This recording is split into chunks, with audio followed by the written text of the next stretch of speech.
Hi everyone, I think we're probably live. We've got 37 people and more joining. So while people are joining us for today's seminar, I'll welcome everybody and thank you for joining us to what is an incredibly topical and timely discussion this afternoon in Melbourne, where I'm based and where a number of our panellists are based in Victoria. But before we begin the discussion and hear from our panellists, I wanted to acknowledge the Wurundjeri people, the traditional owners of and custodians of the country on where I'm located at the moment, and pay my respects to their elders past and present. I recognise their ongoing connection to the landscape in my area where I live, and extend my respects also to Aboriginal and Torres Strait Islander people joining us from elsewhere around Australia and possibly further away in a modern Zoom world, and acknowledge the country from which you're all joining us from today as well. I'm thrilled to be moderating this discussion today and thrilled to be joined by the great minds and thinkers that we have on the panel. They represent a really diverse suite of experience and expertise, and it's a complete treat to have their time and to be able to listen to their views. So I thank all of them for joining us.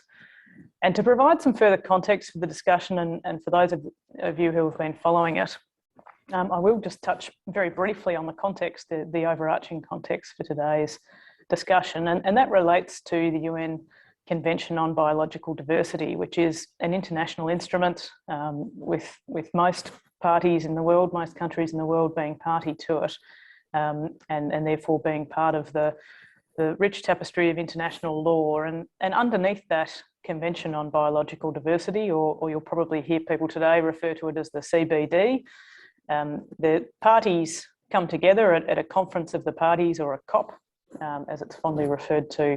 And we've just had the first part of COP 15 recently this month, and the parties to the convention have decided to implement, and it's been a work in progress, and work has started in earnest now with a draft document being released earlier this year, a global biodiversity framework that's being prepared. It's a critical time, highlighted by international and national reports recently, which account for the incredibly significant and alarming rate of biodiversity loss globally and within Australia, which is compounded by climate change and urbanisation, as well as a number of other factors. In my view, we're collectively realising far too slowly the immense expertise of Aboriginal and Torres Strait Islander people with respect to Australia's diverse landscapes and seascapes, and their role and expertise and the respect that should be offered to the knowledge held by our First Nations. There is a gradual movement to that recognition, including in relation to climate change mitigation and the use of traditional fire techniques, fire management techniques, particularly in greenhouse gas reduction. But in my view, again, it barely scratches the surface of the expertise and experience of our First Nations and the incredible interconnections between knowledge, as well as rights and interests and responsibilities under traditional law and custom. And I certainly look forward to hearing more about that today from Brendan and others on the panel.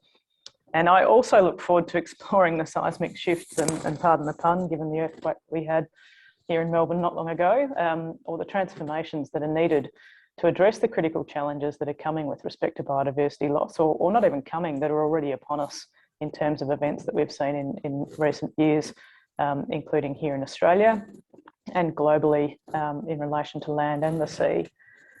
And this includes the extension of things like market mechanisms and the mobilisation of finance or other incentives to try and change behaviours and the cross-cultural and multilateral challenges that presents when it is done at a global scale, as well as what other measures are needed and how a collective effort can be coordinated or framed at the international level in a way that delivers the action that's needed in the timeframes that are becoming increasingly critical. So today we're going to discuss the outcomes of the most recent biodiversity COP, or the Conference of the Parties, COP 15, and the implications for conservation here in Australia as well as around the world. It's expected that the post-2020 global biodiversity framework under that Convention on Biological Diversity will be adopted by the parties to the convention next year in May, at a meeting in China. And the framework really aims to try and galvanise the urgent and transformative action that's needed by governments as well as all of us in society, particularly Indigenous peoples and local communities, civil society and businesses, to achieve the outcomes that will be set out in the framework, including targets, and therefore contribute to the overarching objectives of the Convention on Biodiversity, as well as its protocols and other multilateral agreements. So it's envisaged at the moment that, and I look forward to our panellists' views on this, it's envisaged that the framework, if it is adopted, will be accompanied by a decision that gives effect to its implementation, which could include obviously adopting the framework, but also obligations with respect to reporting and review and means of implementation. So the framework acknowledges, importantly, I think, that implementation will require the involvement of Indigenous peoples and local communities, as well as other non-state actors. So urgent effort by all of us.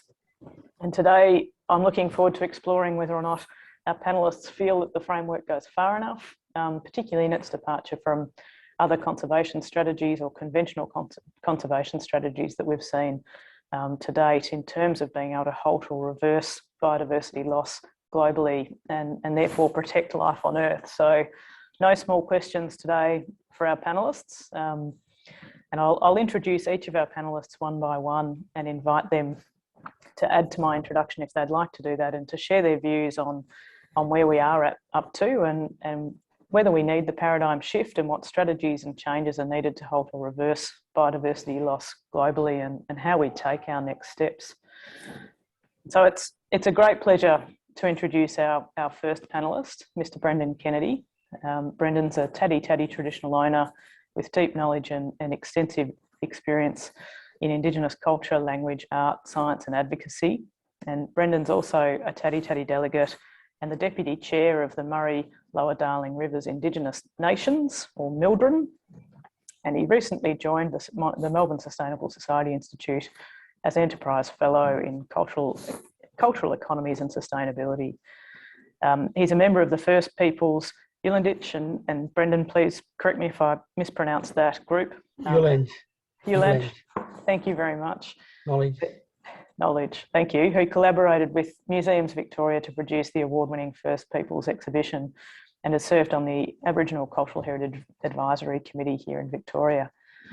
Brendan has been instrumental in elevating the profile of First Nations water rights in the Murray Lower Darling Basin, and working with a range of governments and utility agencies to enable those opportunities and outcomes for Indigenous communities. So I'm really excited, Brendan, to hear about your experience and your insights to share with us on your expertise in sharing the biodiversity challenges and shifts that are needed, including from a perspective of inland waterways, but also your broader experience as well. So I'll hand over to you, Brendan. Dalgi Emily, Dalgi Nyavini, Pamara Dalki, Yakanyini, Yakanyura, Kilinyawi, Kimatangura, Sangurata. Good to see you all here, and I pay respect to all the ancestors of all the countries where you're coming from, and their elders and the traditional owners of all the countries that everyone's coming from, right across the continent. Yeah, it's interesting, you know, we're talking about peoples are coming together now, and people have been coming together for many millennium to talk about climate. So it's not a new conversation. And so, yeah, I thought I'd put the picture behind me there, Gully's dingo. And gullies, they'd come together too. And as you can see, the two gullies there coming together, and they're talking about the climate and the country. And for our culture, Aboriginal people, the dingo, gully, is the keeper of the balance of all living, everything that's living on our country. And of course, our people, humans, First Peoples, we have a very close relationship with Gully. Also, another name they have in other countries called Wilgar. Other language groups call him Wilgar. In my language, we call him gully. And so as gully and many of our animals, totem animals, come together to think about the changing in the climate, so do our people, First Peoples. And Western people might think of that as a corroboree or a big gathering, but that's what our people have done for hundreds of thousands of years, to come together to talk about the climate, talk about each other and our country and our spirit and our culture. And so for me, I have many roles: water, language, culture, ancestral heritage, cultural landscape, country, sky. But also another passion is to bring back gully as the top. Gully's the top dog, the top predator. And without gully, you can't have your biodiversity. That's for this continent. In other countries, in America, they have the wolf and the bears. Every country and every people from every continent will have their animals that are the main animal that helps the people in combination with the people to maintain the balance. And we're talking about the climate change. Our peoples, and we as humans, we're all humans. We've seen many changes in climate. And I think about how us humans and how we've come together to talk about the climate changing in the climate, and then for us to be able to survive and respond and be sustainable with the climate and the environment in our world. We always refer to what's already happened in the past to guide our future. And I know in Victoria we have two tribal groups, the Bangarang people, and they have their account of the change in the Murray River and how the Cadell Fault and the earthquake that created that land formation, which changed the direction of the river flowing through the country. And they have their story with that. And also Gunichamara in the southwest have their knowledge and story of how the mountain there, I think it's Mount Eccles, but how that's the lava flowing from the volcano has created their Lake Conda.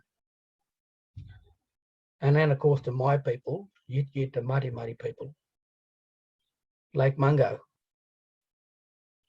and how Lake Mungo and Warrlandra country change over thousands of years. So, these aren't new conversations. And of course, my Murray River people, we have our Milu, the Murray River, the creation of the Murray River. So, and this is why it's really urgent now that our First Peoples, oldest cultures in the world, that the whole world does not ignore and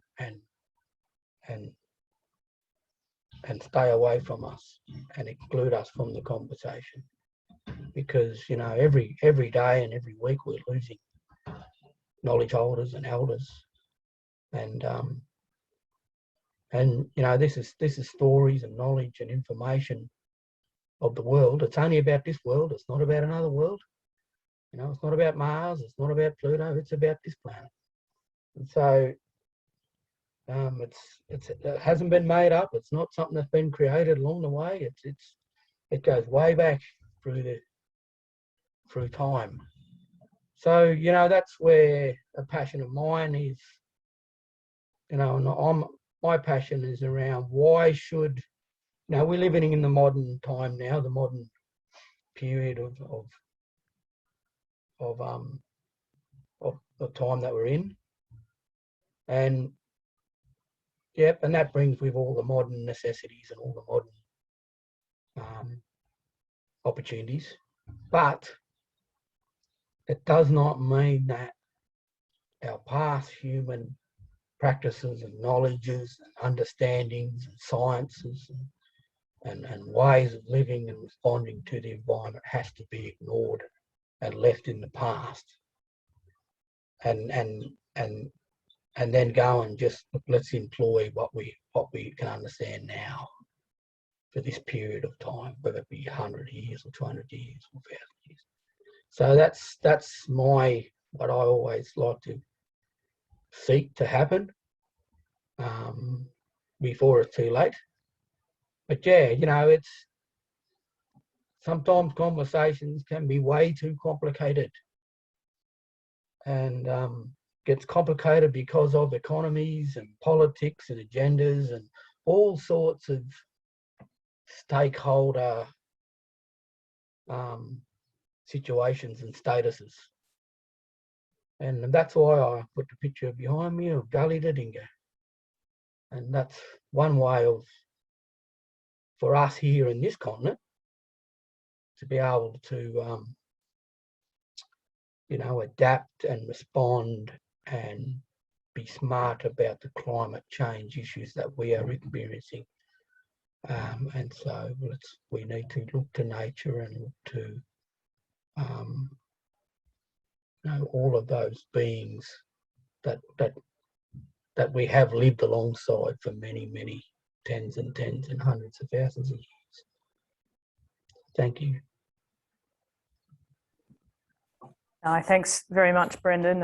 And I've already thought of some questions that I'm going to come back to you with. And that reminds me that certainly those of you that are participating in today's session, we've got the Q&A box for you to drop questions into. Or if you can't find and utilise that, please drop any questions that you have for our panellists into the chat function, and we'll keep an eye on that as we go and come back to some of them. But thank you very much, Brendan. I think it was a really important way to start us all off, so much appreciated. And our second panellist is Dr. Janine Felson, who's a research fellow with the Melbourne Sustainable Society Institute. And Janine's primary focus is on integrating global policy for sustainable development, climate change and oceans through new and improved financial frameworks and governance structures. So incredibly topical. And before joining MISSI, Janine served as a senior diplomat in the Foreign Service of the Government of Belize for over 20 years and representing Belize as a deputy permanent representative to the United Nations, leading advocacy by the Caribbean community and the Alliance of Small Island States, and becoming an alternate board member to the Green Climate Fund. Janine has aimed to enhance the global understanding of the unique challenges of small island developing states in the face of climate change and the rapid deterioration of ocean resources, as well as biodiversity at large, through political advocacy, technical research and broad stakeholder engagement. Janine has a Juris Doctor in Law and is admitted to the State Bar of Wisconsin and the Bar Association of Belize. And in 2007, the Government of Belize conferred upon Janine the title of Ambassador. So Janine, apologies if Dr. Felson should be Ambassador Felson, but congratulations on that. And we certainly look forward to your views on the challenges and shifts needed in relation to the biodiversity challenges we face, and perhaps including your incredibly experienced thoughts on the international multilateral processes as well. But I'll hand over to you. Thank you very much. Thank you very much, Emily. Janine is fine. First of all, I also would like to acknowledge the land upon which I stand, the traditional owners that have long held the land and their present emerging leaders, and of course, traditional owners across the globe. And I'm sure we will have others join in this panel probably in the future. So let's make sure that that remains front and center in their minds when they open up the webpage. So I'm very inspired by what Brendan just said. This is not a new conversation, and you're absolutely right. It is not a new conversation. This is a conversation that has been historically underpinning many nations, many peoples, long before we have. But we are certainly at a point of reckoning. today. There are processes because we haven't maintained that conversation steadily, that humans have impacted so significantly processes or systems, that change is occurring at a rate never been seen before. It's unprecedented in many ways. I wanted to focus a little bit on ocean just because I think that's where there's such unprecedented, and often because it happens so far away from shore, we don't think about it, out of sight, out of mind. But these changes are occurring, and we have to think about very urgent, transformative ways in which we can address these issues. And it really does need to be a global approach. So the Convention on Biological Diversity, even though we'll set forward a global framework, ultimately that framework rests with the nation states to do. There is an important contextual difference with this CBD framework. And I think it's the idea that this framework is supposed to be for everyone. So it's not just for the government. It's not just for private sector. It's for whole of government. It's not just ministries of environments or climate change, or it's supposed to be for the entire government. It's supposed to be for whole of society. We always hear this strong pivot, the private sector is coming in and they're going to be able to do something to rescue us from whatever. Technology will rescue us. But it's actually much more than that. And I think Brendan really did a very good job about framing what it is that we actually need to come back to just the value system that we should have been guided by, a value system that has sustained Aboriginal and First Nation peoples for millennia. So a framework for everyone. I think it's really also very important not to become too limited to jurisdictional discussions. And that really goes to why I wanted to look at ocean, because the ocean covers about 70% of the earth, and two-thirds of that lie beyond national borders. That's the area that we call the high seas, or the areas beyond national jurisdiction. And it's an incredible system that manages our planet, that manages how we live on this planet, that manages the conditions of living in this planet. And we don't have a coherent framework to address areas beyond national jurisdiction. And yet we know that those areas are under increased pressures from human activities, from climate change. And as we learned from the IPBES, and Brendan will be, he's your expert on the IPBES, we're seeing a significant loss of marine biodiversity. And that's just what we know. There's a lot that we do not know. So when I looked at the first draft of this global biodiversity framework for post-2020, there are some references in there to reduce the threats to biodiversity. And there's an attempt, because with the previous framework, nothing was really, I don't know that you could say that they were measurable targets. So there's an attempt to try to put figures in there. I don't know how reliable those figures are. Maybe we'll hear from our scientists on the panel. But there's an attempt to look at how do we treat in a targeted way with biodiversity in marine space. It includes, of course, terrestrial, but my focus is on marine. My concern, though, is that draft is still being debated. And there is still a lot of concern from countries who don't want the scope of that framework to venture too far afield from what is within national jurisdiction. And I think that would be a tremendous misstep and a total missed opportunity at this point in time. The CBD biodiversity framework is not going to be the silver bullet on addressing all matters relating to biodiversity, because obviously the drivers are, or the impacts, the activities are many, and they fall under many different jurisdictions. So you have pollution, so you have land use change, and the way we use our oceans very differently. You have climate change, and all of these have their own frameworks for addressing it. But what the CBD can do, because all of those frameworks exist, they don't have a conservation angle to what the frameworks or objectives are, not a singular conservation framework. The CBD framework itself can at least establish a baseline that can then be complementary to other processes. I think that's very important to understand the role of this framework in the context of the wider complex that exists that will necessarily impact upon how we reduce the threats to biodiversity. There is a treaty that I've been involved in negotiating. It's called it's a very long name.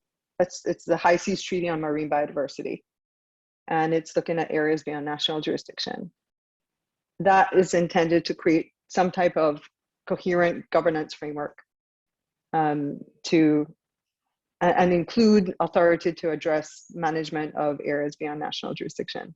The CBD can complement that. Likewise, that can complement CBD, but a baseline at the minimum to allow even to give some direction to where that treaty might be able to expand into.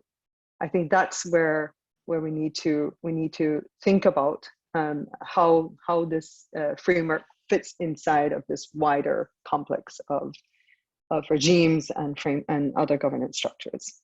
So I'll end it there, Emily, and I'm very happy to respond. I'm not a scientist, but very, very keen to discuss, how do we make that framework for everyone? How do we go far and go deep? And how do we include all the relevant perspectives on managing biodiversity, not just as a national matter, but as a global matter, because maybe in the end, biodiversity is part of the global commons. Thanks. Thanks very much, Janine. I think that's also helped frame the international conversation and particularly the challenge that you've no doubt seen time and time again in balancing issues of sovereignty with issues of urgency and common critical existential issues in effect. Our next panellist is Professor Tom Kompas, and Tom is a professor of environmental economics and biosecurity in the School of Biosciences and the School of Ecosystem and Forest Sciences at the University of Melbourne. And he's one of 3 chief investigators in the Centre of Excellence for Biosecurity Risk Analysis, and is the research group director of the Centre for Environmental and Economic Research at the University of Melbourne. After serving as the director of the Crawford School of Public Policy at the Australian National University from 2009 to 2015, he's now the foundation director of the university's Australian Centre for Biosecurity and Environmental Economics. Tom is a fellow of the Academy of Social Sciences Australia and a recipient of the Eureka Prize in Science. And I'm particularly keen to hear Tom's views on some of these issues and particularly some of the human biodiversity interactions, no doubt, that stem from his work in biosecurity. But Tom, I'll hand to you to share your views on some of the challenges and potential swift and rapid actions that might help us frame solutions. I'm going to unmute myself, and thank you, Emily. And if you don't mind, I'm going to share my screen. I've got 4 or 5 slides that I want to illustrate to help the discussion along. Let me put it in presentation mode. Is that okay? Can everyone see it? Okay, good. Let me first acknowledge the traditional owners of the land that I am on. and with the greatest respect to their elders, past and present, and all the peoples of this land. I'm going to take a different tack today. I'm actually an applied mathematician and an economist, which is normally a conversation stopper for many people, but I'm going to try and be conversational. But I've been working a lot, not only on biosecurity, and I'll talk about that a bit, but also on climate change modeling, in great part with Brendan Wintle, who you're going to hear after me. We've been trying to find out where the potential damages would occur with global warming, particularly for me, economic damages, and both globally, across the map, and nationally and subnationally for Australia. And we find a clear connection, this is the point for today, I think. We find a clear connection between global warming, losses in income, GDP, state income, economic livelihoods, and losses in biodiversity. They're all sort of correlated going forward under different climate change scenarios. So what we're trying to do is track where the key areas will be, which will be most impacted. And it turns out that I think the most impacted areas are those with potentially the largest amounts of biosecurity assets. So there's a real issue here, a real problem coming. Climate change is going to affect some areas more than others, and you'll see that. And those areas that are greatly impacted are the ones, in my mind at least, where there's a lot of biodiversity to protect. And it's not going to happen unless we do something about it. I'm going to show you a graph for global damages from climate change, global warming going forward, highlighting the heterogeneity, the differences in damages across the globe, which I think is quite important to see. I'll give you some high-level numbers that we've just done for Australia, both nationally and subnationally. And again, it shows great heterogeneity in damages within country, which you might not normally expect. I'm going to give you an example from some recent work we've done on wetland losses in Victoria, which to me were quite profound. We're just finishing up a project with DELP and a group called VMAC, the Victorian Marine and Coastal Council group, looking at sea level rise for Victoria. I'm getting quite dramatic, scary results there. I'm going to show you one graph on bushfires from Black Summer that work we've just completed, and projections going forward. And then I'll talk a little bit about biosecurity and invasive species in terms of how it might impact biodiversity. So that's the plan. So first map, if you've heard me before, you've seen this map before, but I've got some updates to add in verbally on this map. This map comes from a large dimensional computational model for trade and climate, asking the question, if we get losses in agricultural and labor productivity from global warming, where will the damages occur? And the damages here are measured in terms of losses in national GDP, the amount of income that a country can generate from its economic activity. And you can see what's striking immediately. Note that Greenland is pink because it's picking up some of the island nations that don't have resolution in the map. What you can see, what strikes you immediately, is that there's great heterogeneity in damages. Even with very limited damage functions, losses in ag and labor productivity, you get losses in GDP that range from 2% to 28% per annum, going forward to 2100, where the average loss is 7%. So if you think about it that in dollar terms, from now until 2100, the losses are well over 600 trillion, which on average over 80 years would be more or less equivalent to a COVID-sized shock each year for the next 80 years. But of course, climate change doesn't work like that. A lot of the damages are more backloaded. So by the time you get to 2040, 50, and so on, you're 2 times COVID, 3 times COVID, and so on. You get major damages going forward. And indeed, if you look at the map, you can see that the largest damages, again, just underscoring what I said earlier, tend to occur in areas with a lot of biodiversity assets. Africa, South America, Southeast Asia, huge, huge damages there. A little bit of an addendum, if you include sea level rise damages on this map, work we've just finished, everything doubles.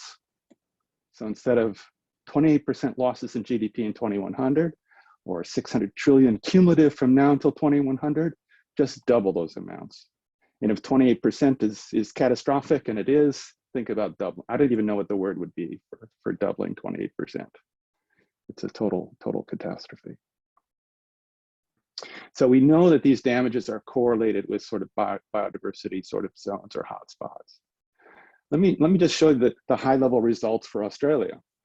If you look at Australia as a whole, it's not so pink on the previous map. But if you drill down and look at subnational losses in income in Australia, you can see there's a lot of variability again. You get the same kind of heterogeneity we had in the previous map. Damages from global warming are spread unevenly across the country. And look, they start to ramp up in 2030. By the time you get to 2050, 60, 70, and so on, you can see that damages are profound. These are losses in state income, but they're especially profound for Queensland and the Northern Territory. Again, in my mind, where you would think most of the biodiversity sort of assets lie in Australia. I know they're everywhere, but I tend to focus on those two in this particular setting. So a 12% loss in Queensland and state income. Again, this is with very limited losses in ag and labor productivity. A 12% loss is twice COVID. So it's substantial. And it doesn't include sea level rise, the losses from sea level rise. And that's what I want to talk about a bit now. So we as I said, we've just done this major project for Victoria, looking at inundation and storm surge at the coast in Victoria for increases in sea level rise up to 0.82 by 2100. We have results for 2040 and 2070 as well. And we tried to estimate the dollar damages and where the losses would be. I can't talk about all of it at the moment. The report's not released yet, but I'm going to show you one picture of wetland loss. And it's quite significant for a certain area. This is the South Gippsland area with inundation again at 0.82, a representational map. The scale is probably not good enough to capture everything, but it shows you substantial losses in traditional wetlands as a result of sea level rise from global warming. And in fact, for the entire state, the dollar damages from sea level rise just for wetlands, leave aside beaches and housing and infrastructure and reserves and conservation areas on dry land, leave all that aside, the damages are well over $80 billion just on wetlands. So there's a significant problem coming here that needs some really clear adaptation measures to be put in place. Again, not just for wetlands, but for other coastal assets within 5K from the coast in Victoria. There's serious trouble coming. These are the results we have for, I'm going to switch now to bushfires, particularly in Victoria and southern New South Wales, southeast New South Wales. These are the results we've just generated for insured losses in 2020 dollars over the years from 67 to 2020 from bushfires, which we know generate significant biodiversity events. I think you can sort of see a trend. You can see that there are some really peaks, and these peaks tend to be increasing over time. The dollar damages from Black Summer, the direct dollar damages, been a lot of discussion in the press over the years about this, ranging from 6 billion to some multiple of 6 billion. We're clear that the dollar damages, both direct and indirect from Black Summer, are very close to 100 billion in the 2019-20 experience. And projecting forward, using results in collaboration with CSIRO, we'll easily get to $600 billion in losses, by 2100 cumulative. So all those things weren't in the original maps, right? Didn't have sea level rise in that first global map I showed you. Didn't have sea level rise in the losses to states, subnational in Australia. Didn't have bushfires in there as well. You add these things together and it's alarm bells. It's time to do something. Let me finish just with a little bit of a chat on biosecurity. I work half the time I do climate change, half the time I do biosecurity. I work considerably on invasive species. And what we see, of course, is what many people in this audience will understand, is that as temperatures warm, the habitat suitability path for these kinds of invasive species changes considerably. You tend to get more incursions further south in Australia, and of course in the Northern Territories and Queensland, than you would before. Temperature change is a problem for many invasive species. I've just tossed some on the screen for you to look at. And if we had time, I'd ask you to identify them if we had that opportunity, right? And see what they are. The one with the bites on the arm is red imported fire ants, a friend of mine who works up there. But there's brown marmorated stink bug. There's all kinds of invasives that are going to cause trouble for biodiversity simply because of global warming impacts. So we need to think about how we protect the land and the borders. We need to think about doing post-border surveillance correctly. We need new and better methods to find these things and control them. Early detection before they start to cause trouble. I'll stop there and leave it for questions. I have my favorite little graphic when I do a presentation. We're all worried about COVID, and I used to do a little bit of COVID modeling last year, but the big change is coming, climate change. Thanks, everyone. Thanks, Tom. I'm not sure if everyone shares my views that I wished you hadn't stopped there, because it's nothing but a sobering suite of analysis, and certainly I've got some thoughts on questions, and I've seen the chat start to get populated as well to come back to you with. But before we move to questions and answers, our final panelist is Professor Brendan Wintle, who's a global leader in conservation ecology and ecological modelling research towards species conservation. And Brendan is a professor in conservation ecology at the University of Melbourne, a recent director of the National Environmental Science Program Threatened Species Recovery Hub, and one of the principal investigators in the Quantitative and Applied Ecology Group.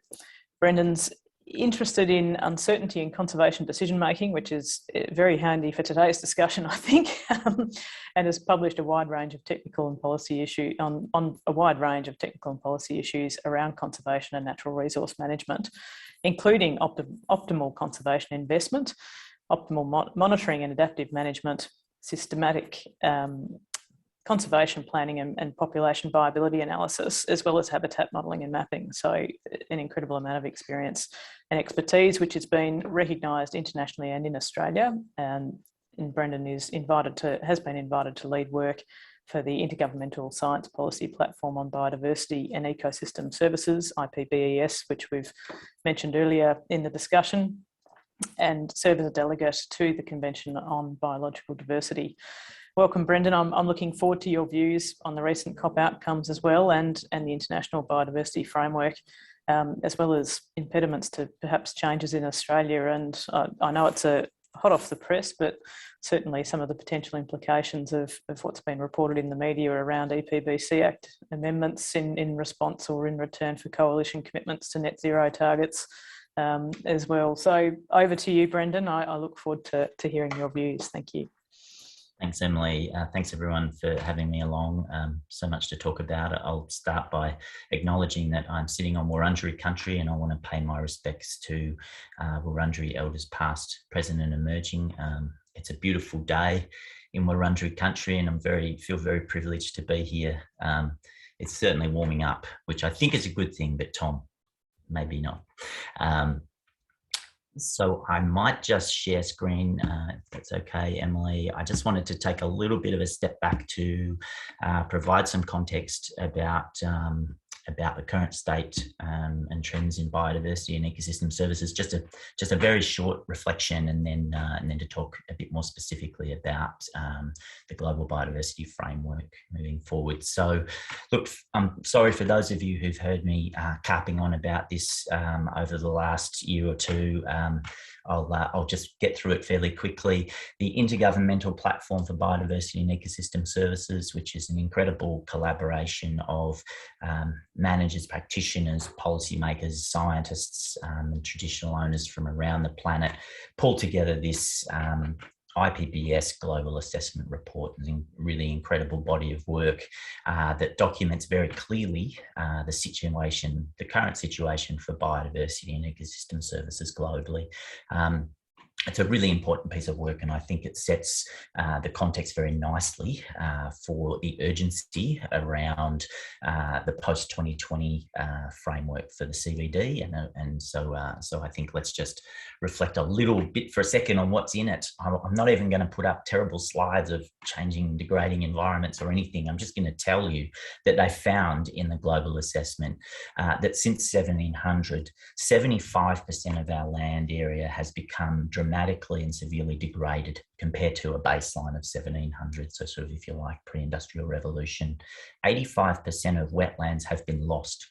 It's just phenomenal when you think about it. 85% of the wetlands that existed back in those days are now not there. And obviously the pressures on wetlands continue to grow, as Tom was very eloquently describing a moment ago. 66% of the planet's oceans are suffering severe cumulative impacts relating through acidification, plastics, you name it. So these are sort of the headline indicators, I guess. And another key thing to remember is that we are seeing extinction rates, the loss of species at around 100 times the background extinction rate from the geological record, easily the highest peak in extinction since the loss of the dinosaurs. We are now kind of in the era that we're describing as the Anthropocene, and we're seeing extinction rates that are unprecedented in the last 65 million years. So that's, I guess, the sort of higher level challenge that we face when we're starting to try and address the opportunities for turning this big ship around. A little closer to home, since European invasion, we've seen 110, we've recorded officially 110 extinctions in Australia. We suspect that the number is way more than that. We never pay any attention to insects or arthropods. Apologies, that's not my computer blowing up. That is the last ever recorded sound of the Christmas Island pipistrelle. That animal will never be heard again. Except for when we replay it on these rather tragic slides. That we lost that species about 10 years ago. That recording was made just before we lost the last of the Christmas Island pipistrelle by a Zoos Victoria person who actually went up in a failed attempt to try and bring into captivity that species and enter it into a captive breeding program. Too little, too late, and that's often the way for a lot of our threatened species.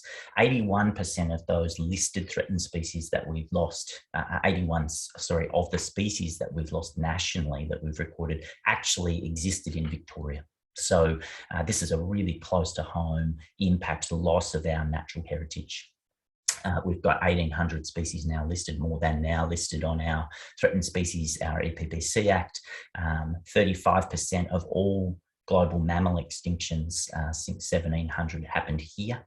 In Australia, we've lost 10% of our global mammal fauna, Australian mammal fauna, since European invasion. So the story goes on, you get the picture.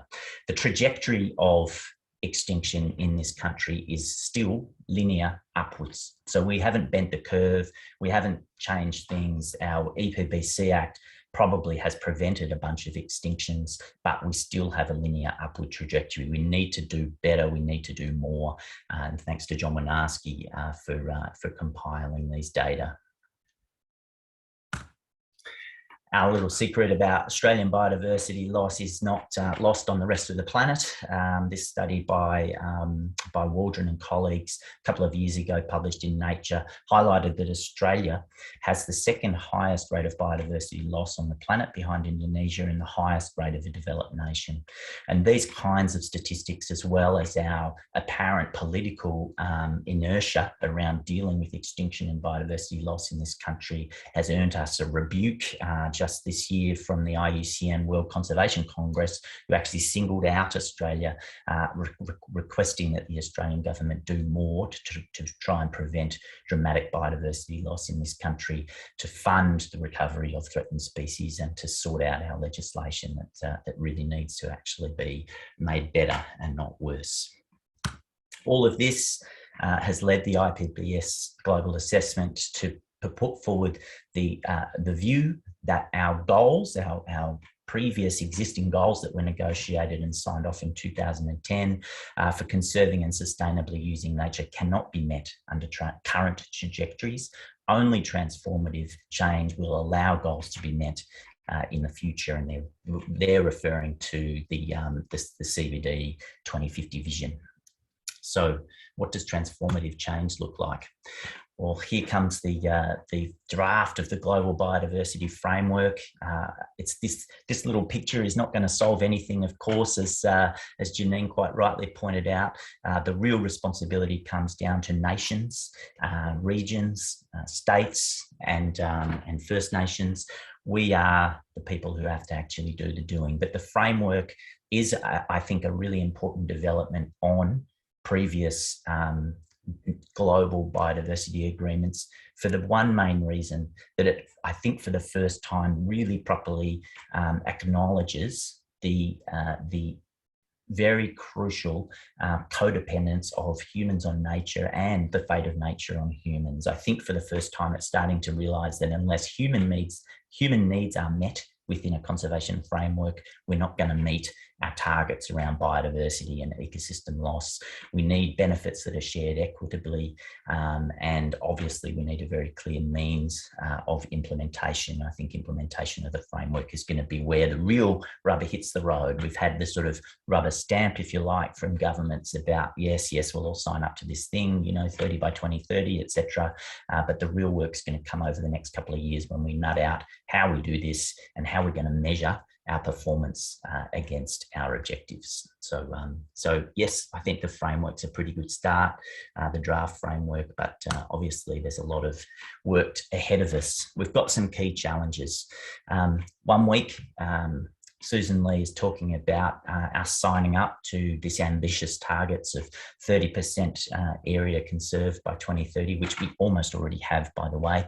It's not stopping our biodiversity declining, but if you count up all the paper parks in marine areas, add them to the about 20% of the national reserve system, which includes very large areas of Indigenous protected areas, we're actually not far off 30%. It's so not the point. These area-based targets are not the things that are going to stop biodiversity decline. They're not going to solve the problem.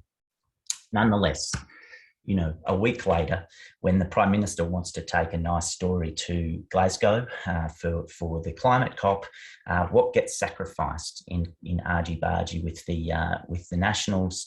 We're going to see assistance to regional businesses, including legislative amendments to the EPBC Act to allow farmers and miners to continue to clear natural vegetation in order to free up their ability to do business, despite this onerous, in inverted commas, zero by 2050 commitment under the COP26. So unfortunately, this is something we see a lot of. Biodiversity seems to be something that's relatively easy to sacrifice against other goals, even when the other goals are action on climate. This is a really disappointing development, of course, but something that I think really highlights the political situation in this country, which is that none of our political leaders seem to be able to take biodiversity decline seriously, and they're not prepared to put up the money to actually do what it takes to solve it, let alone deal with the tricky bits of regulation that need to be sorted out.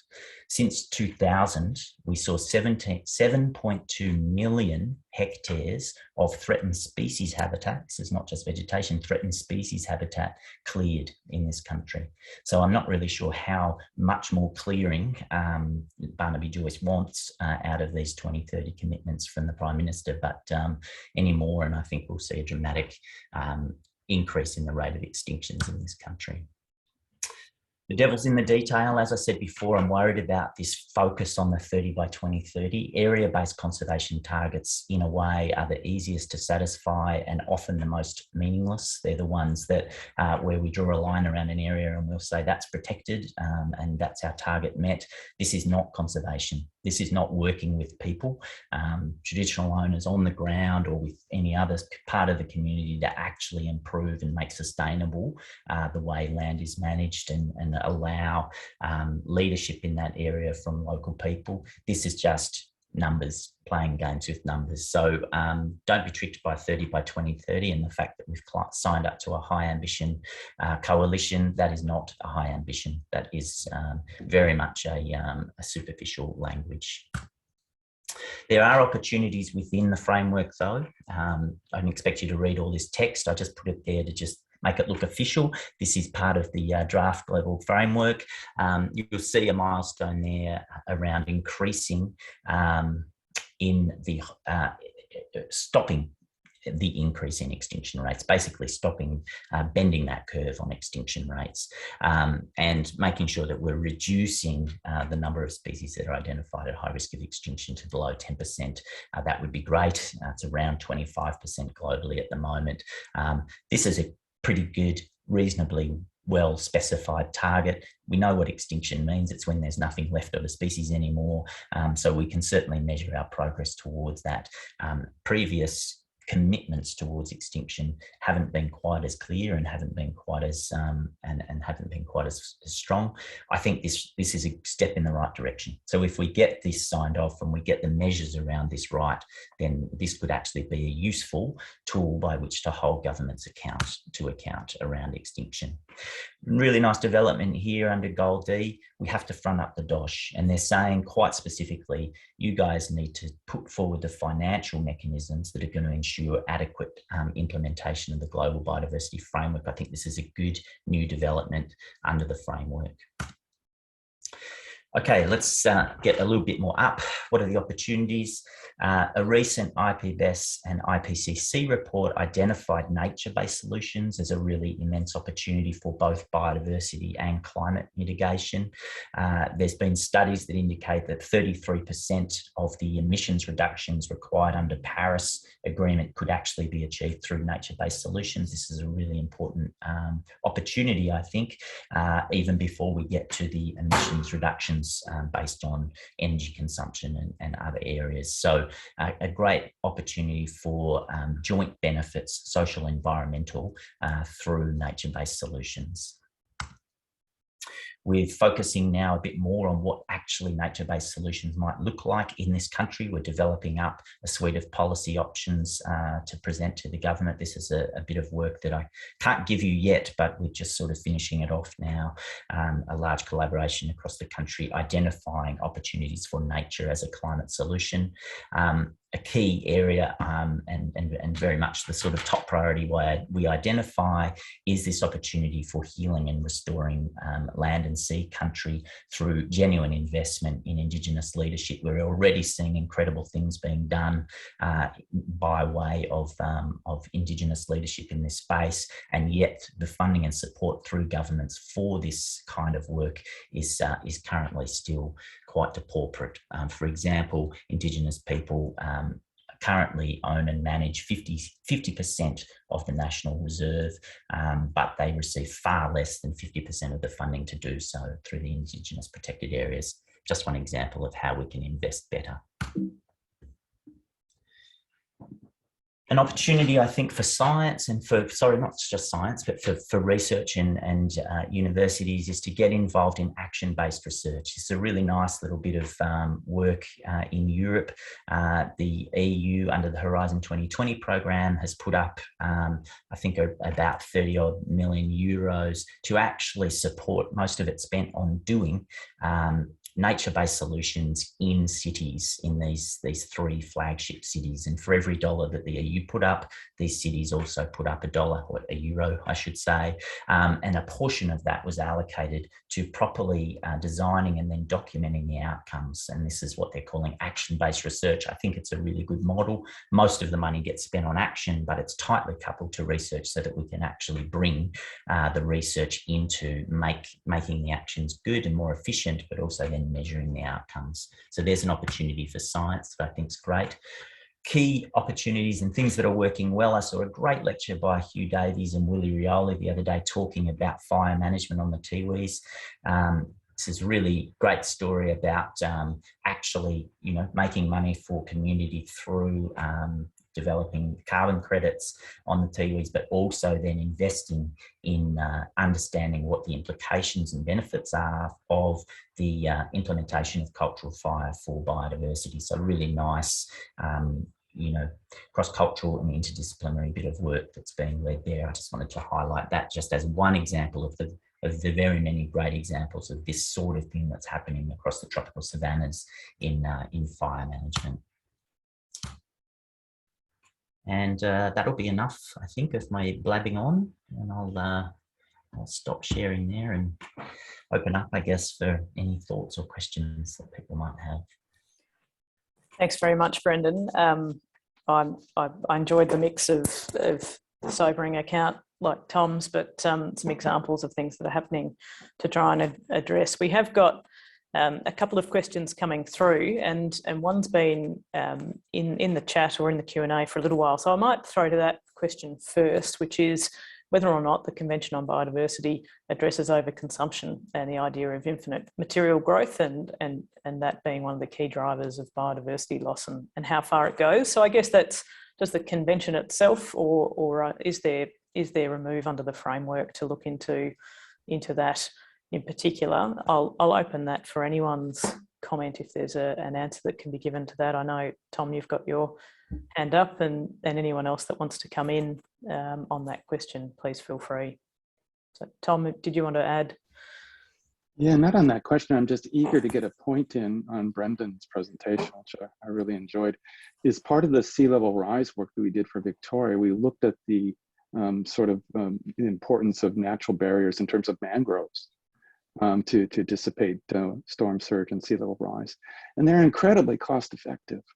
They take more area than rocks and walls, but they're very much cheaper than rocks and walls, and in a sense, very much more effective.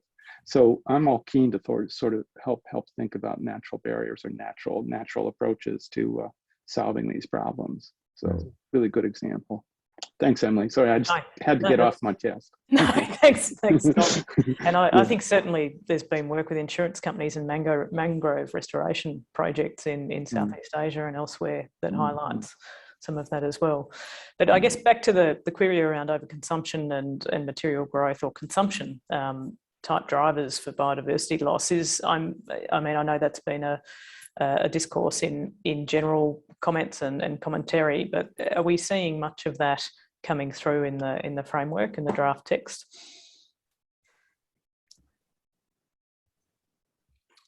Look, I'm prepared to comment to say that I haven't explicitly seen the work on sustainable consumption in the draft text. It's obviously incredibly crucial. A lot of the CBD work seems to be focusing a bit more on what we call the proximal drivers, which is, trying to work in sustainable agriculture so that we're actually seeing biodiversity benefits from agriculture. And I think that's an incredibly important area of opportunity. There's rather than the sort of, I guess, the fundamental drivers of consumption that I haven't seen, but actually if anybody else flags it, it's probably worth putting that out there to the rest of the crew. Thanks. Did anyone else? Yeah, Janine. Yeah, I would just say, not directly, but it is referenced in one of the targets, the idea around responsible choices and more behavioral related target. And so there are some references to overconsumption. But my familiarity with dealing with sustainable consumption and production is really in the context of the United Nations Conference on Trade and Development. That's where I think the big work on SCP is being carried out. Thanks. Thanks for that. And look, there's a specific question, Brendan, for you in terms of extinction and measuring extinction being fairly easy, but the challenge is to know exactly the status of the extinct species. There's a question there around whether there's examples of species that have been considered extinct but then have been rediscovered with a greater sampling effort, and is extinction the best measure? Did you want to comment on that? Yeah, really good point. I'll go back in and see who wrote that, but yes, absolutely. We have in the past declared species extinct, and then later found them to not be extinct. They're called Lazarus species. Usually there's a fairly high onus of proof on the declaration of extinction, but of course that can be messed up occasionally. It is also difficult to know when a species has gone extinct. In some instances, some species are hard to measure in the environment, so it's a bit hard to know when they're actually have gone. That I think usually we know when something is either extinct or basically cactus in a way that can actually be reported. And so the way we would go about reporting extinction, and this is still an open conversation for the development of the indicators under the framework, but it would be not necessarily relying just on species that have been officially declared extinct, but actually species that have declined to the point where it's very likely they're going to be extinct in the next 5 to 10 years. So, and there's ways of using statistical methods and modelling and the like to actually get to, I guess, measures that are more meaningful and would respond more quickly and not require the bureaucratic machinery of the actual declaration of extinction for it to be measured. Thanks very much for that, Brendan. There's a question that's come in directed at Tom, but I think we can broaden it out because I think the theme that Tom hit upon was the heterogeneity of impacts and damage in terms of an economic sense in his presentation, but certainly Janine, your experience and no doubt actually Brendan Kennedy, your experience in terms of people coming together from all different families and cultures and having very long conversations about these things for a long time. And I think sort of whether it's heterogeneity of impact or if it's actually, sovereign concerns or if it's particular country and priority and value differences, how big an impediment is the question to Tom, but I think it expands, is this to engaging stakeholders and advancing action really in this space, and noting that the question for Tom was economic, but I think we can broaden it to the economic challenge, but also the geopolitical and general human diversity challenge in this context. So Tom, I might ask you to respond firstly in the specific context, but Brendan and Janine, if you've got thoughts to add from the forums that you've been involved in the processes, I'd be interested in your views. So Tom, over to you. Yeah, I'll do it quickly. I mean, it certainly is an impediment in my mind in terms of how economic damages are thought about and treated. Most of the damages, or a large part of the damages, occur with so-called poor countries. And it's often difficult then for them to extract advantage from other countries that have less damages. I mean, look at how we treat Pacific Islanders, whose islands are more or less quickly disappearing because of sea level rise. And look at the commitments out of the various UN and COP conferences for rich nations to compensate poor nations, to try and adapt or mitigate climate change impacts. Just isn't happening. It's way below target. So there are some issues there. But I'll leave it there. It's a problem for sure. Can I just say, I'm a bit concerned about data and statistics. But I suppose for me, concern is when the very people who are in control and of perpetration of degradation of biodiversity are now the people who are self-appointed to actually go and fix it and make decisions, on addressing. So that's a massive concern. Another thing too, we talk about extinction, and from First Nations, when we go to a wetland and when we think about that wetland, we think about what's there and what's not there, and what was there before and what's not there now. And so if we just sort of focus on, well, this species is going to be extinct, yes, and that's a big story. But there are so many other species that rely on that species, that individual species that's being going to become extinct or is now extinct. So there's so much, I just think there's such a narrow, if there's too much of a narrow focus, and I think if we look at now the way that in terms of environmental agencies or governments that try to address, the environment, they'll highlight a particular place where it could be, an icon site, or it could be, those places in the Northern Territory or down south, and even within Ramsar listing, like there's so much other country that relies on that site and vice versa. So this whole approach is all miscued, it's all misinformed. It's whatever point that it's began in the first place, whether it's the politics or whether it's the economy. And now that that train left the stations a long time ago, and now building more tracks for that train to more stations. So it's, as I said earlier, it's become way overcomplicated. And they're looking at the work there. I love Brendan's they're highlighting, and the inequality and how the First Nation people are cultural fire and the smoke. Like there hasn't been enough investment from even, let's say, Australia, who are, now become, it says, and this is where that's misleading, saying that Australia's number 2. You've got to realise that other countries have had hundreds of years head start on Australia. Indonesia's been around a lot longer than, this particular group of people here on this continent. So we've got to be careful of this information that's coming out that's driving the new wave of factual responses. Thank you, Brendan. Yeah, Janine. Thanks. And my mind is going all over the place right now because I'm actually involved in climate change discussions. And I've, as you mentioned earlier, I've been involved with the Alliance of Small Island Developing States for well over a decade, close to 20 years.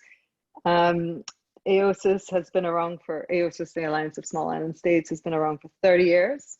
It's 44 small island developing states, 39 of which are member states of the United Nations. The others are observers or non-self-governing territories. And they've been arguing for a dedicated approach to address climate change since 1989. They're the least contributors, the worst impacted, the least political clout. The extent to which the Framework Convention has been able to acknowledge that small island developing states are particularly vulnerable to climate change has been the extent of the support that we've gotten, an affirmation that we know something's wrong, but not yet a delivery on what needs to be done to ensure that your countries aren't severely impacted because others want to go along with business as usual. So it comes to my point that, the dynamics that exist within these types of agreements where there's going to be a burden sharing, and you have then certain economies with greater power, it means that the burden sharing doesn't actually become fair or equitable. It just gets kicked down the road, delayed, and apologies for the noise in the background. But it just means that nothing is going to be settled once it's going to impact my pocket, my business, my economic trajectory. It's an incredibly difficult international context to be negotiating in when you're small. And I think one of the benefits, and I guess maybe going back to what Brendan Wintle mentioned earlier, about this recognition of this codependence between human needs and nature, and vice versa. That sort of understanding, as well as taking on some of the perspectives from Indigenous peoples, understanding how we want to reorient our framing of an issue and the objectives that we want to attain. These are some of the discussions that are occurring within the context of climate, within the context of the CBD, within the context of the BBNJ treaty negotiations. That reframing of the narrative, where we have a common objective to protect a marine environment or to protect the global climate system, or whatever drivers that need to be protected. Creating more of a common narrative around those types of goals is potentially ways in which we can start to reorient or rebalance the frameworks that we have. There's also an incredible importance of participatory rights within these different regimes. So in the climate change regime, for instance, Indigenous peoples and local communities, they've only just gotten a platform in 2019. And in order for that platform to even operate, it depends on budgetary outlays from the main UN budget. And that's all supplementary. So it's, if a government decides they want to give money towards something, then you'll have a meeting of the forum.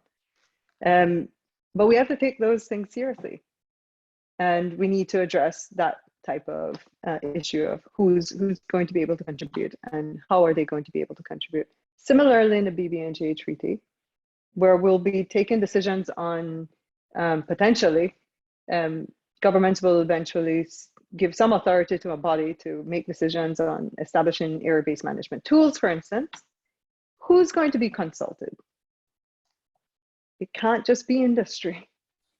It has to be wider. It has to include other stakeholders. So that's being argued for within the context of that framework. And I guess with the CBD, the post-2020 framework, it has that component as well, the everyone's framework type of narrative.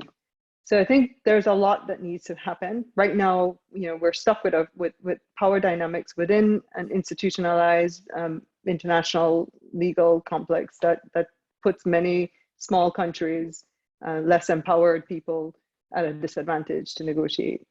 It's a big problem. Right.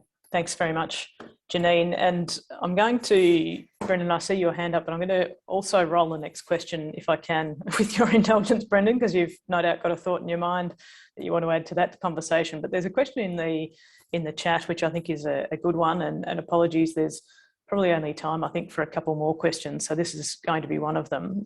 What's the panel's feeling on how quickly the stronger global focus will flow down to state and company level or the subnational level when it comes to expectations around improved land management? So if you can have a think about that one, but Brendan, if you want to finish your thought, and if you can think about that at the same time, respond to that question, that'd be great. And we'll ask the other panelists for their views on that question also. No problem. Shall I start trying to answer that question, Emily? There's a little bit to say there, but I'll go to the current question. I did also want to comment on a couple of Brendan's really excellent points there about moving beyond species and thinking about the whole system, but maybe we can come back to that. Yes, there are mechanisms. As we know, there's already, I think, requirements for companies, and I'm in your domain here, Emily, in terms of declaring climate risk at a company level. And if you don't, then you can end up in court. You'll remind me about what that's actually called. But there is, of course, already talk about for companies needing to actually declare biodiversity risk. That's not just where they might be impacting on biodiversity, but also where changes and loss of biodiversity might be impacting on them, and they need to declare that to their shareholders. So I think there's some mechanisms there needs to be done with the the support of the courts, but to start to get businesses to pay more attention more immediately. There are, of course, benefits for businesses for doing the right thing. There's good reasons for good businesses to want to actually report on how they're performing against sustainable development goals, and obviously these CBD goals will ultimately hopefully end up being subsumed into the sustainable development goals. Companies are now orienting themselves to be able to report on that. Cynical people would say, well, they're just gaming it for greenwash, but I think that there are some genuinely committed people who are, shareholders and company directors who are wanting to do the right thing and demonstrate that they're doing the right thing. So I think that there are mechanisms, but obviously, how we give credit to people for doing the right thing by biodiversity is really important, because we don't want tokenism and we don't want greenwashing, but we do want people to feel motivated to actually do the right thing. So there does need to be some incentive there as well, I think. So I guess that's my response to that question. Thank you. And I think certainly there's a task force looking at nature-based disclosures in a similar way that looked at the climate financial risk disclosure. So there are those incentives. Other panelists, did you want to come in? I'd encourage you to be as brief as you can be with your thoughts around how quickly, if there is an adoption of a framework in the early part of next year at the international level, how quickly they might start to see action at the national and subnational level. No one wants to take a crystal ball on that one, or no one wants to comment on the timing of a federal election in this country. No, Janine. No, I was just going to say, let's see where incentives in terms of investments might pop up. Yeah, land management issues. For land management issues, boy, I think it better be quick, because some of the coastal erosion that's coming is going to be dramatic, particularly for water treatment plants that are in Victoria. I'm a little bit alarmed by it. So yeah, there are big infrastructure assets at stake. Things have to work quickly. Thank you.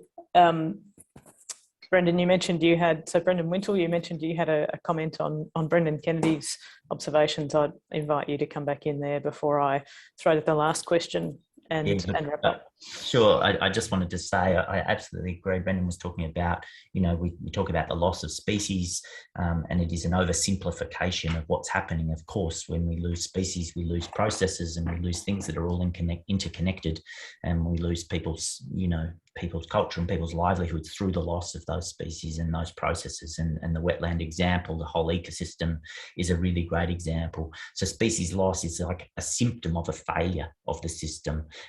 We don't just solve the species loss on its own, because that's putting a band-aid on the system. We need to actually solve the whole socio-cultural environmental problem that's causing those species losses. And I think what I was trying to get to, and perhaps not convincingly in my presentation, was that a lot of the opportunity there, I think, is about giving power back to people who have that historical knowledge of how to do that really well on their country, and respecting that knowledge and helping them to make the most of it, to help restore and heal these systems that are broken, and hopefully then start to see a reduction in the loss of species. So I guess I just wanted to acknowledge that I agree with Brendan's point. I think that's very important, that we don't just try and perform to the test, which is, are we losing species? We've got to perform to the solution, which is how we stop losing species.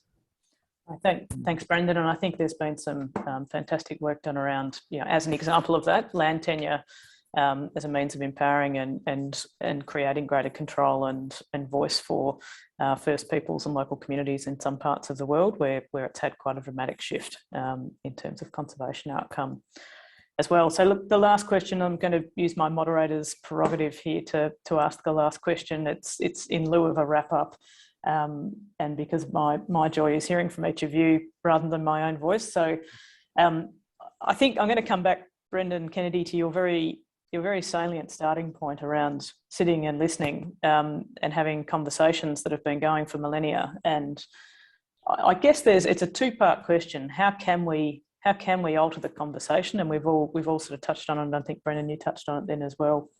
how can we change the conversation? How can we go further? And let's suspend belief and optimism and hope that we do have a well-placed ambition and good balanced document to come out in the framework next year that does have impetus towards critical action. And then how do we have that conversation and change that conversation that we've been having for a very long time to make it a better conversation and a more meaningful and inclusive conversation? And also what gives each of you as people who have been operating in this space for a long time with deep expertise hope every day to keep getting up and staying in this space and continuing to do what you do? So twofold question.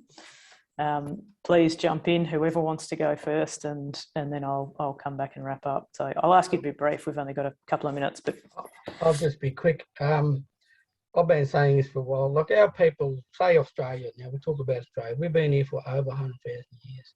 So if you're a smart, if we're going to look at it as a business, as a smart business, this is the asset, then you'd look to the people who have the knowledge of the country and how this landscape operates. I mean, that's just, to ignore would be bad for business. That's the way that the country wants to go. Another thing too, yeah, we're seen as the garnish, but no, we're the main meal. We're the main meal. We're not the garnish. The thing is, when I look at, when you're in Rome, do as the Romans. And if we all did that right across the globe, that brings back some balance. When in Australia, do as the first people. When in Africa, do as the Africans. When in Rome, do as Romans. Now, there's a picture of the dingoes in the background there. First thing, one of the early things they did was get rid of the dingoes because we can't have sheep. So what happened? Too many kangaroos. Too many kangaroos, loss in vegetation. Now they cull the kangaroos and create industry. So, yeah, there's so much happening that needs to be structurally changed. Thanks, Brendan. Others invite comments on how to change the conversation or how to listen better, and what also gives you hope to get up tomorrow and continue doing what you're doing in this space. So when you work on the economics of climate change, it's easy to go from hope to despair, for sure. But I'm more hopeful now than ever. The world's waking up to the perils of climate change. We're starting to understand, I think, what's going on. We need to hold our leaders to account. We need to demand action. But I'm hopeful. And at the same time, I'm mad. I'm angry because we really need to go and quickly. So I hope we can do that. Thanks, Tom. Brendan, Janine. I'm just going to say I get out of bed in the morning to work with people like this and the people who are on this event, students, postdocs. They're dedicated to solving biodiversity crisis and doing it the right way, working with, First Nations people and anyone in community who will listen and who wants to do it. And that gives me incredible hope. Definitely really very enthused by the passion that people have for solving this. So I'm from Belize, and I have I've represented a country that certainly sits on the front line of climate, and I represent many countries that have suffered the impacts of climate change, suffering from many different aspects, not just environmental, but economic. And they give me inspiration to do what I do. Thanks. Look, thank you all incredibly for your time and generosity in sharing your views. It's been fantastic to moderate the discussion, and I was going to try and summarise the points, but I think thankfully the session's being recorded, and I don't want to hold people for longer than we've gone over time. But we've got participants who are engaged, we've got people on the panel who are engaged, and all I can say is I think it's an incredibly important time to be engaged, given what's happening internationally and nationally in the country and the reforms going on. So stay engaged and stay informed. There are a couple of chat questions if any of you are inclined to go back to people with answers later on, but otherwise, thank you again for your time and for your generosity in sharing your views today. So thank you very much. Thank you. Thanks, everyone. Thank you. Thanks, everybody. Bye.